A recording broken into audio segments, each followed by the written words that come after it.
Welcome to Telugu one news. నేను మహాలక్ష్మి.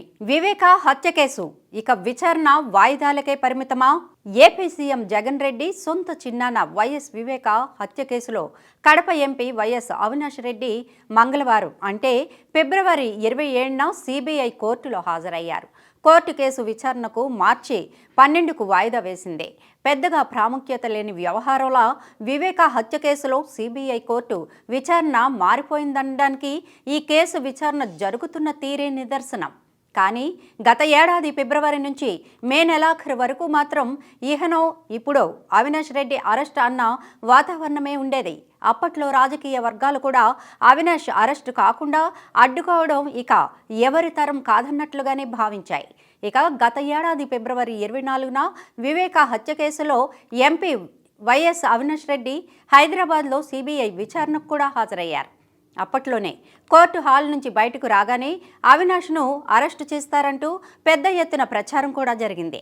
వివేక హత్య జరిగిన సమయంలో చోటు చేసుకున్న వరుస ఘటనలను నిరూపించేందుకు సాక్ష్యాలున్నాయంటూ ఓవైపు ఫోన్ కాల్స్ ఆధారంగా తీగ లాగడంతో ఈ హత్య కేసులో డొంకంతా కదిలి సూత్రధారులు ఎవరో తేలిపోయిందని, అలాగే మరోవైపు తెలంగాణ హైకోర్టుకు సిబిఐ తేల్చి చెప్పడం చూస్తుంటే ఇక ఈ హత్య కేసులో వరుస బెట్టి అరెస్టులే తరువాయి అన్న ప్రచారం కూడా అప్పట్లో జోరుగా సాగింది.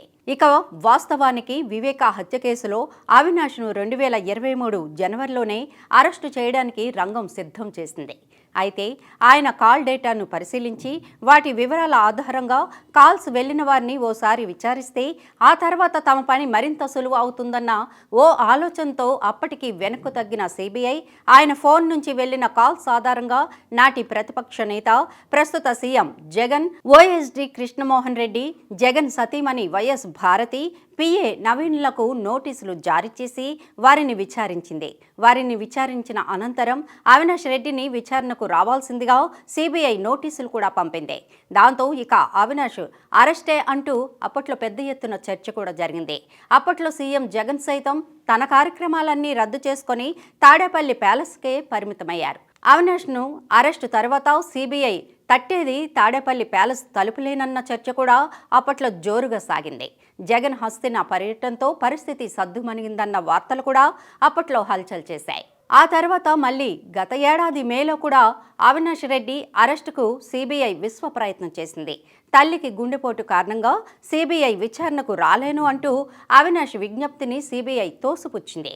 దాంతో హైదరాబాద్లోని తన నివాసం నుంచి సిబిఐ కార్యాలయానికి బయలుదేరిన అవినాష్ రెడ్డి అంతులోనే మనసు మార్చుకొని కడపకు పయనమయ్యారు. దాంతో సిబిఐ ఆయన్ను సినీ ఫక్కీలో చేర్చేసింది. మార్గం మధ్యలో ఆయన రూటు మార్చి తన తల్లిని కర్నూలులోని ఓ ఆసుపత్రిలో చేర్చారంటూ అక్కడకు వెళ్లారు. ఆ తర్వాత గంటల తరబడి డ్రామా కొనసాగింది. అవినాష్ రెడ్డి ఆసుపత్రి లోపల, సిబిఐ అధికారులు ఆసుపత్రి బయట, మధ్యలో వందల సంఖ్యలో అవినాష్ అనుచరులు. అప్పట్లో అక్కడ యుద్ధ వాతావరణమే నెలకొంది.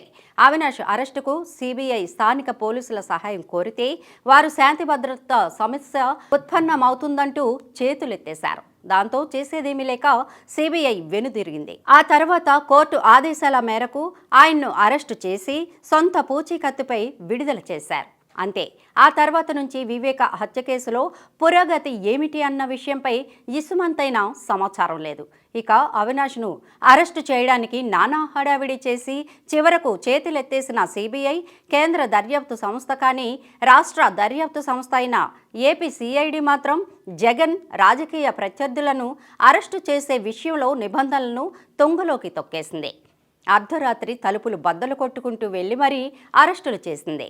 గోడలు దూకి వెళ్లి మరీ అరెస్టులు చేశారు. ఇలా ఏపీ సిఐడి అరెస్టు చేసిన వారిలో తెలుగుదేశం ఏపీ అధ్యక్షుడు Atchannaidu, YCP rebel MP Raghurama Krishna Raju, మాజీ మంత్రి నారాయణ, తెలుగుదేశం సీనియర్ నాయకుడు అయ్యన్న పాత్రుడు, చివరాఖరికి మాజీ ముఖ్యమంత్రి తెలుగుదేశం అధినేత చంద్రబాబు కూడా ఉన్నారు. వీళ్ళెవరూ టెర్రరిస్టులు కారు. రాత్రికి రాత్రి పరారైపోతారన్న అనుమానాలు లేవు.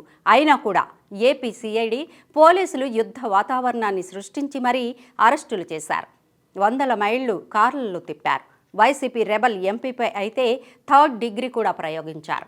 అయితే కేంద్ర దర్యాప్తు సంస్థ అయిన సిబిఐ మాత్రం వివేక హత్య కేసులో తీవ్ర ఆరోపణలు ఎదుర్కొంటుందన్న అవినాష్ రెడ్డిని అరెస్టు చేయలేక చోద్యం చూసిన తీరు ఆ సంస్థ ఇంటిగ్రిటీపైనే అనుమానాలు కలిగేలా చేసింది.